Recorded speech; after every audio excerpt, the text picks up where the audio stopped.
Alright ladies, here's the skinny. Here's how you clean your brushes the correct way.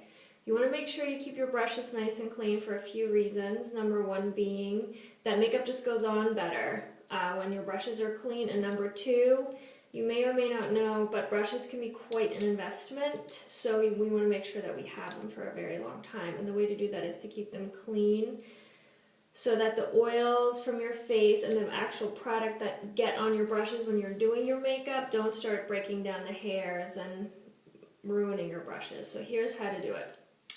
I like to use either Purpose Face Wash or this Dr. Bronner's Castile soap, something very mild, okay? If it's good enough for your face, it's good enough for your brushes.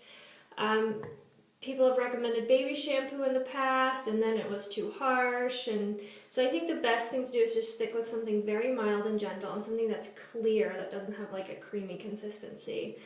So those are my two favorites. So I'm going to start with my blush brush, and I'm just going to put a little bit of this soap.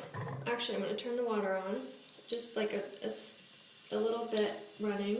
Put a little bit of soap, just a drop or two. This is very liquidy, so it looks like a lot, but it's not. And then you're going to take the brush and sort of wet it under the sink and then swirl it around in your hand with the soap and get it nice and sudsy. And you can see all that yucky stuff coming out. See that? So you want to get all the soap into the bristles, and then you want to rinse it out until the water runs clear. So depending on how dirty your brush is, you might have to do this more than once. All those naughty ones out there that don't like to clean them regularly.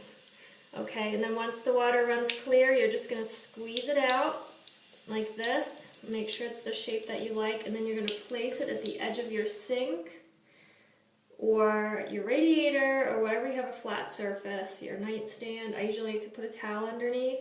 The important thing to remember is you want to make sure there's air circulating around the brush. You don't want to lay it flat like this so it can't breathe. That will sort of create germs and mold, spores, and all that lovely stuff that we don't want on our face. Okay, so I'll do one more.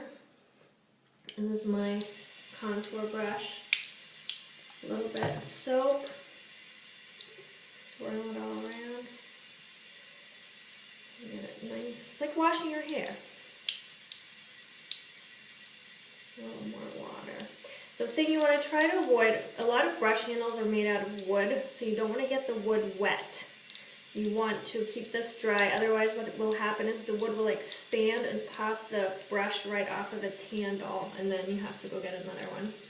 And that's also another reason you don't want to stand them up to dry. You want to lay them flat to dry because the water will run down the shaft and expand the wood and ruin your brush. Again, squeeze it out gentle and lay it flat to dry.